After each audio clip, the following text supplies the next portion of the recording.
പ്രിയമുള്ളവരെ, അധികാരത്തിന് വേണ്ടി തമ്മിലടിക്കുന്ന കാലത്തല്ലേ ജീവിക്കുന്നത്? എല്ലാവർക്കും അധികാരം മതിയല്ലോ.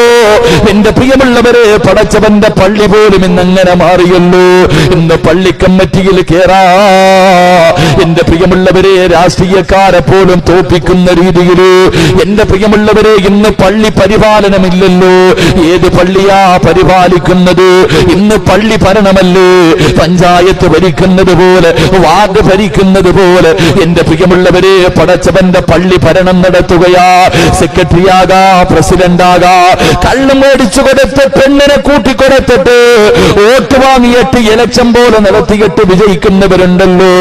അവിടെ കയറിയിരുന്ന പടച്ചവരെ, പാവപ്പെട്ടവനൊരു നിയമമാണ്, പണക്കാരനൊരു നിയമമാണ്, തന്റെ കുടുംബക്കാരനൊരു നിയമമാണ്. എന്റെ പ്രിയമുള്ളവരെ, എങ്ങനെ കഴിയുന്നു?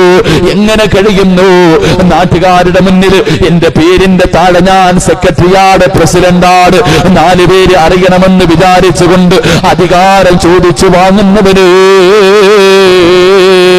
അല്ലാഹുവിന്റെ റസൂല് പറയുകയാ, നാളെ പടച്ചവന്റെ പരലോകത്ത് ഇവിടത്തെ പള്ളിക്കാട്ടിൽ 6 മണ്ണിനകത്ത് നിന്ന് നീ എഴുന്നേറ്റ് വരുമ്പോ അല്ലാഹുവിന്റെ റസൂല് പറയുകയാ, പരലോകത്തുള്ള എല്ലാവരും ചോദിക്കും, ഇവനാരാ? അല്ലാഹുവേ, നാട്ടുകാരറിയാ നീ പ്രസിഡന്റായവനാ, സെക്രട്ടറി ആയവനാ. നാട്ടുകാരുടെ മുന്നിലൊരു വില വേണമെന്ന് പറഞ്ഞിട്ട് അധികാരം പിടിച്ചു വാങ്ങിയവനാ. എങ്കിൽ അല്ലാഹുവിന്റെ റസൂല് പറയുകയാ, നീ കോടതിയിൽ വരുന്നത് എങ്ങനെയെന്നറിയുമോ? അല്ലാഹുവിന്റെ കോടതിയിൽ നീ വരുന്നത് എങ്ങനെയെന്നറിയുമോ?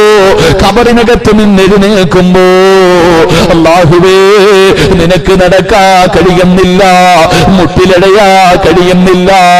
പടച്ചവരേ, ഈ മനുഷ്യന്റെ മലദ്വാരത്തിൽ വലിയൊരു കൊടികൊത്തി വെച്ചിരിക്കുകയാ. എന്റെ പ്രിയമുള്ളവരെ, പടച്ചവർ വരുന്നത് നിന്റെ പിൻദ്വാരമുണ്ടല്ലോ, നിന്റെ മലദ്വാരത്തിലൊരു വലിയ കൊടികുത്തി വെച്ച് വെച്ചിരിക്കുകയാ. നിനക്ക് നടക്കാൻ കഴിയാതെ ഇഴഞ്ഞിടഞ്ഞാ വരുന്നത്.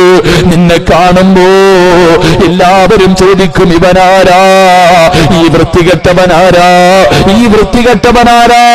പാപികൾ പോലും ചോദിക്കും, ഈ വൃത്തികെട്ടവനാരാ?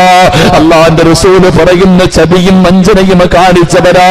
അല്ലാഹുവേ, അധികാരം കെട്ടി പള്ളിക്കകത്ത് കയറുമ്പോ എന്റെ പ്രിയമുള്ളവരെ, പല മറ്റുള്ളവർക്ക്, കുടുംബക്കാർക്കൊരു നിയമം, പാവപ്പെട്ടവനൊരു നിയമം, പണക്കാരനൊരു നിയമം.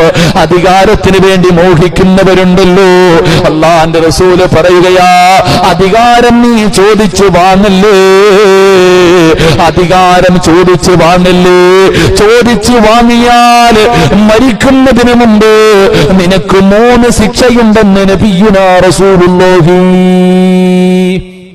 സല്ലല്ലാഹു അലൈഹി വസല്ലം. പള്ളിയൊക്കെ പണ്ട് പരിപാലനമായിരുന്നു, ഇന്ന് പരിപാലനമില്ല. പള്ളി ഭരിക്കുക കയറിയിരുന്നിട്ട്. അല്ലാഹുവേ, പെണ്ണ് കൂട്ടിക്കൊടുക്ക.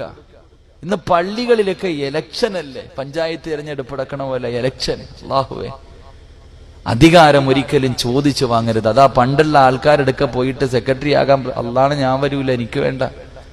പണ്ട് ഓരോ മനുഷ്യ ഒരു നാട്ടിലെ ആൾക്കാർ മുഴുവനും ഒരു ഉപ്പാന്റെ അടുക്കൽ പോയിട്ട്, ഉപ്പ നിങ്ങളുടെ പള്ളിയുടെ പ്രസിഡന്റ് ആകു, ഞാനിരിക്കൂല, എനിക്ക് സ്വർഗത്തിൽ പോണം, പേടിയുണ്ടായി. ഇന്നോ എങ്ങനെയും അധികാരം. അള്ളാഹുവിന്റെ റസൂല്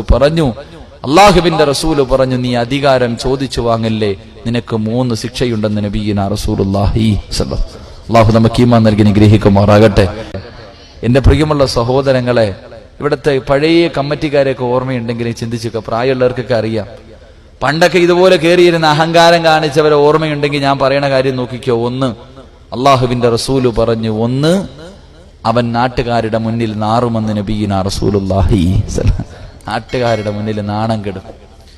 പള്ളിയിലെ ഉസ്താദിനെയൊക്കെ വരയെ നിർത്തിയിരുന്ന് പെണ്ണുമ്പിള്ളയുടെ മുന്നിൽ, പെണ്ണുമ്പിള്ളയോടുള്ള ദേഷ്യം തീർക്കുന്നത് പള്ളിയിലെ ഹത്തീബിനോടാ. വീട്ടിൽ പോയിട്ട് എന്തെങ്കിലും പറഞ്ഞാൽ പെണ്ണുമ്പിള്ള ചെരവിക്ക് തലകടിക്കും, അതുകൊണ്ട് അവിടെ മിണ്ടൂല. പള്ളി വന്നിട്ട് ഉസ്താദന്മാരോട്, മദ്രസ അങ്ങനെ ഇമാമത്തിനില്ല, എവിടെ പോയാലും പറഞ്ഞിട്ട് പോകണം, വലിയ ഭരണം. നാട്ടുകാരുടെ മുന്നിൽ നാറുമെന്ന് നബിയുനാ റസൂലുള്ളാഹി. 2 ജയിൽവാസം അനുഭവിക്കേണ്ടി വരും, കേസ് കോടതിയൊക്കെ ആയിട്ട് ഇങ്ങനെ കയറി ഇറങ്ങേണ്ടി വരും. 3 അള്ളാഹുവേ, ചിലര് പറയാറുണ്ട്, പണ്ട് ഉസ്താദിനെ അടിക്കാൻ കൈവക്കിയവനാ, കിടന്ന് അനുഭവിക്കുന്ന കണ്ടില്ലേ? കിടന്ന കിടപ്പി കിടന്ന് മലമൂത്ര വിസർജന സ്വന്തം ഭാര്യ ആഗ്രഹിക്കണം, ഇയാളൊന്നും തീരുന്നില്ലല്ലോ. സ്വന്തം ഭാര്യയാക്കി ഇങ്ങനെ ചാവണില്ലല്ലോ. മകൻ ദുആ ചെയ്യാ, പടച്ചൻ എവിടെ പോണെങ്കിലും പറ്റണില്ല, ഇയാളിങ്ങനെ കിടക്കല്ലേ. മക്കൾ ആഗ്രഹിക്കുന്നു മരണം. അള്ളാഹു നമ്മളെ കാക്കുമാറാകട്ടെ, അള്ളാഹു നമ്മളെ കാക്കുമാറാകട്ടെ.